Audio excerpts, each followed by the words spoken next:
Hey guys, Denise at Lazy Cave Mountain Homestead. Well, I hope you guys are doing well. I hope all of your gardens are growing and it is just beautiful wherever you are. If you're in a cold climate, I hope you're staying warm. So what I'm going to do today is make, or rather start, some whole wheat sourdough English muffins. I thought we'd go ahead and do that.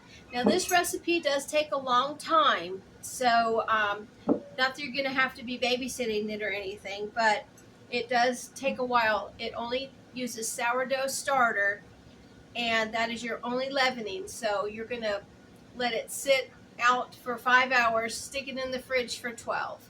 So my time is 5 o'clock. So by the time I get this together, it'll probably be a little after 5. And I'll let it sit on the counter till a little after 10 tonight.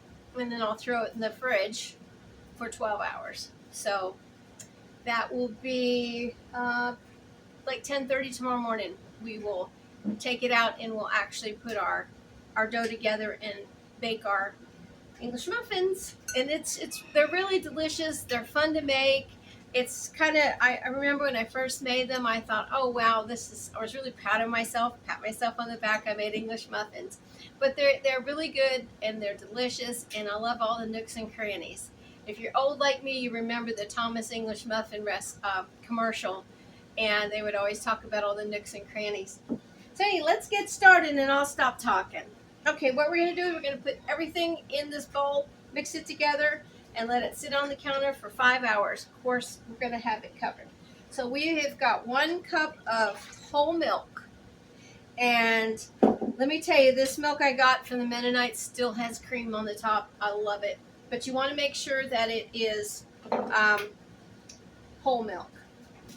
And we are going to use, let me see, a half a teaspoon of salt. It calls for sea salt, and that's actually what I have. I get it from Mennonites. You know, I love getting everything from the Mennonites over there. Put that in there. 1 tablespoon of either honey or molasses or brown sugar. I usually use that when I'm using whole wheat flour because I just think it goes together really well. If I had some honey, I would definitely use that. I haven't robbed my bees yet this year. Soon I will do that. Okay, so that's 1 tablespoon of molasses. And let me get my measures over here. I should have had them already out, but I didn't. Okay. So we're going to need 2/3 of a cup of sourdough starter. Now, I always like to make sure that my starter is rising and it's fermented and it is alive. And you see how nice and sticky that looks. And I used whole wheat flour to feed this with. So you're just going to put that right in there too. Everything is at room temperature. The milk, the starter. Okay. All right. Put the lid back on that. We'll stick you back in the fridge for another time. And now we're going to put in, let me see what it dropped. A half a cup of whole wheat flour. Just a half a cup. All right, and 1 1/2 cups of either all-purpose or bread flour. So I'm just going to go ahead and start with 1 cup and a half. Okay. All right, just make sure I got wrote my recipe down here. Make sure got everything. Yep. All right. And we're just going to mix it together. Now this is a Dutch dough whisk, which I really like. This is going to make a real sticky dough. It's not going to be something that we're going to be kneading. And we're just mixing it together. Just make sure everything is thoroughly mixed. Okay. All right, and it's very sticky, as you can see. Okay, so what we're going to do now Just go ahead and cover it loosely with some plastic wrap. And then I'll put a tea towel on top of here. I always like to use light tea towels. I just think it's easier. And we're just going to put this on the stove. 5 hours. I'll see you in 5 hours when we look at it, and we will put it in our fridge. Hey guys, it's been 5 hours. This has doubled in size, because remember, it wasn't much anyways, but it has doubled in size. And remember, now this is only sourdough starter for 11ing, so it's not going to be a huge, big, puffy dough like you normally would expect from yeast. So don't let that throw you off. So I'm going to go ahead and put this in the fridge for 12 hours. And what it's going to do, it's going to do bulk fermentation. And then we will work on it tomorrow morning. It's about 10:30 at night. So we will see you in 12 hours. Have a great night. Hey guys, welcome back. It's been 12 hours. And I've got my dough here. It did the bulk fermentation for sourdough. And it has risen. So let me show you what that looks like. There you go. You can see it's risen from what we started with last night. So what we're going to do now, I've got everything ready. I've got a floured surface, and I'm going to just go ahead and pour this out onto that. And we're going to do the fold and tuck method for sourdough. Okay. Also, what you're going to want to do is have your cutter out that you want to use for your sourdough muffins. English muffins. So I got the biggest one that I had. Okay, so what we're going to do here is we're going to go ahead and get some flour on both sides so we can handle this first.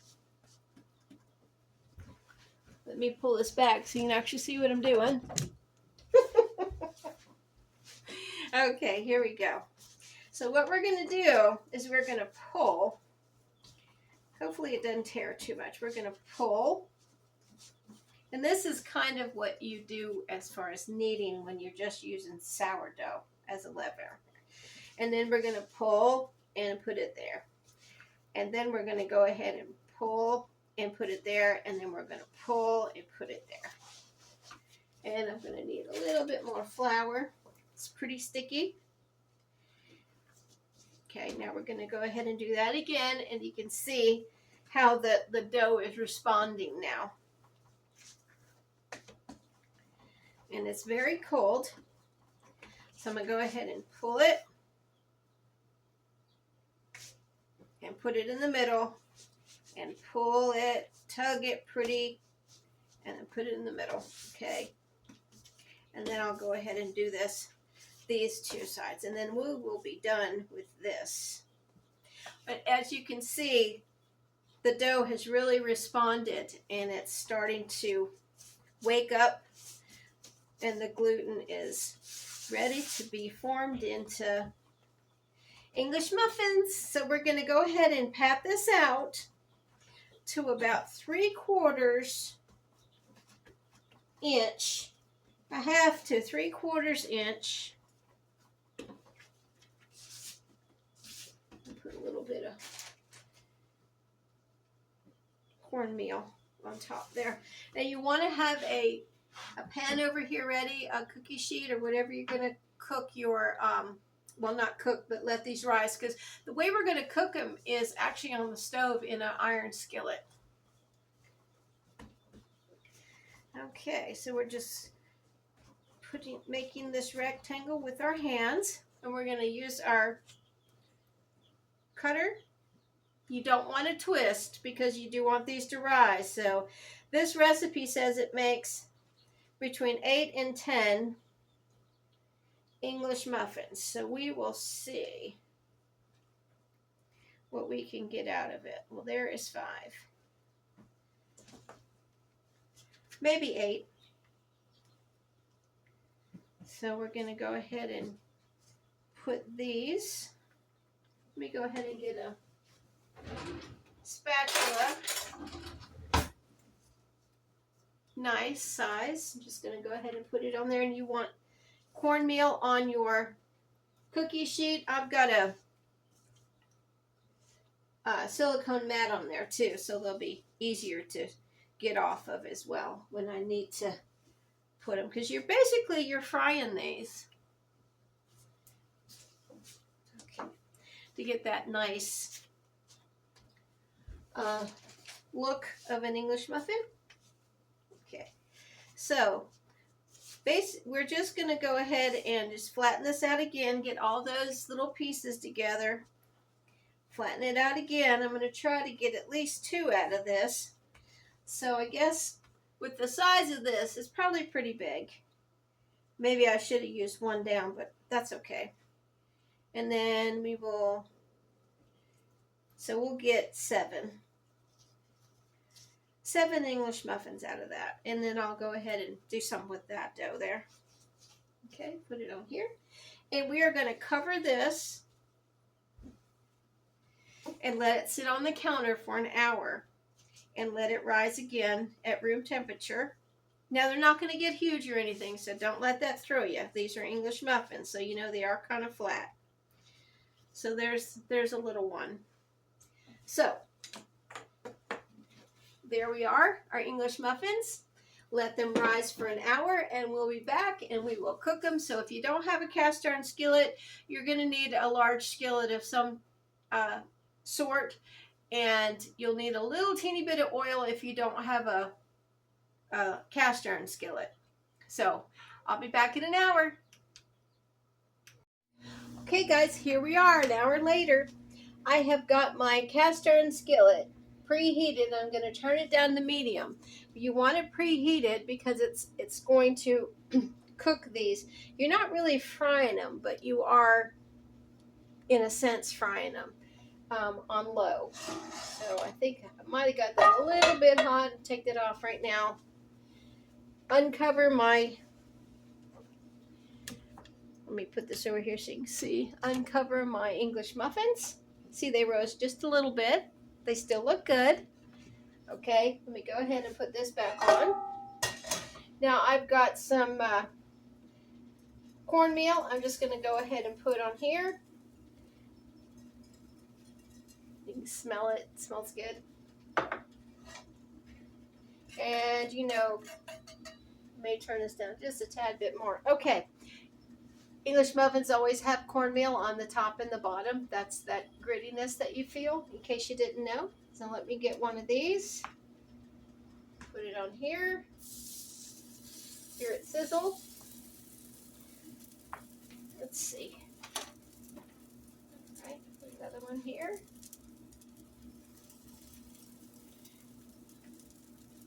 And another one. Should be able to do about maybe 4 of them in here. You want them to be able to keep their shape. Okay, so what we're going to do now is we are going to cover this and let it cook 5 to 7 minutes. And then after that, we're going to flip them, and then we're going to cook them for another 5 to 7 minutes. So I'll be back when we need to flip them. Okay, we're at the 7-minute mark. I'm going to go ahead and turn these over. They're kind of stuck a little bit. You want to make sure they don't stick. Oh, they sound so good. They sound hollow. You know they're cooking. I'm going to go ahead and flip them.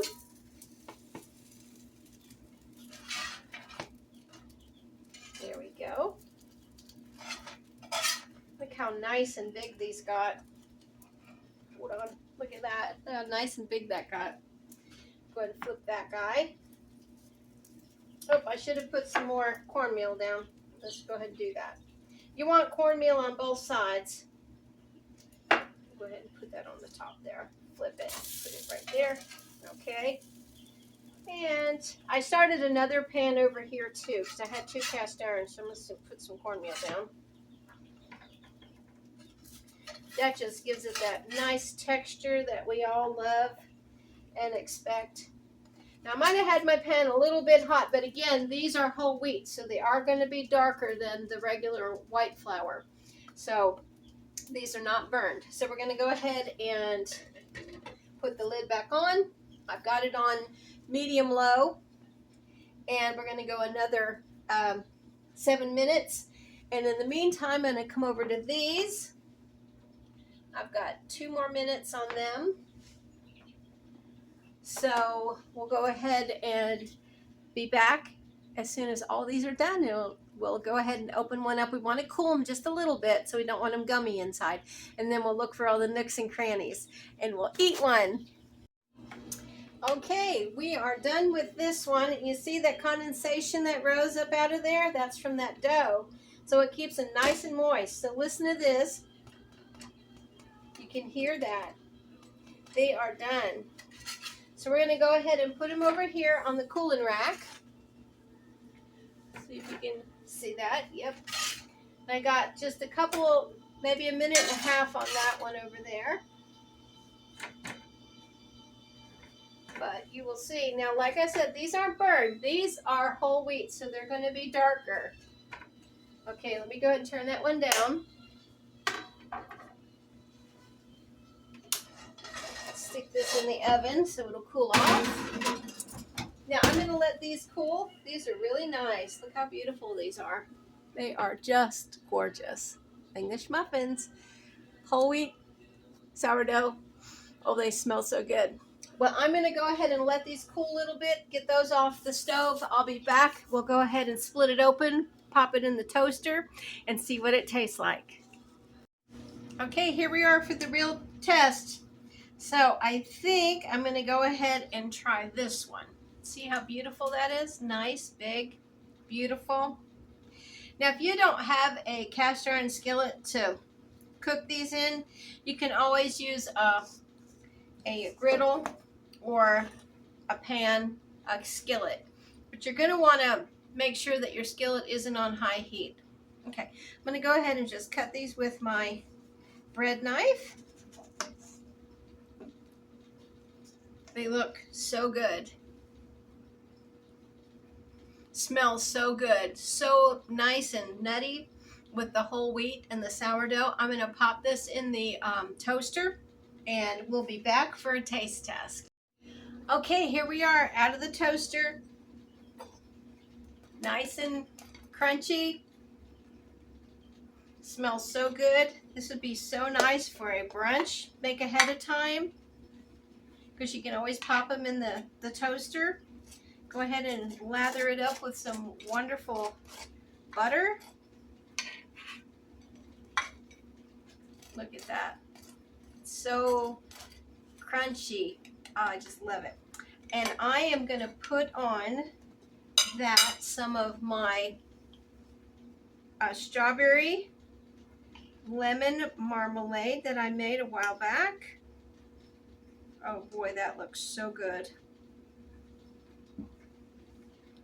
Yummy.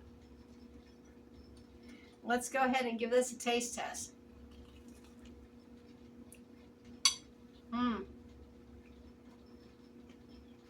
Oh wow. It really tastes good.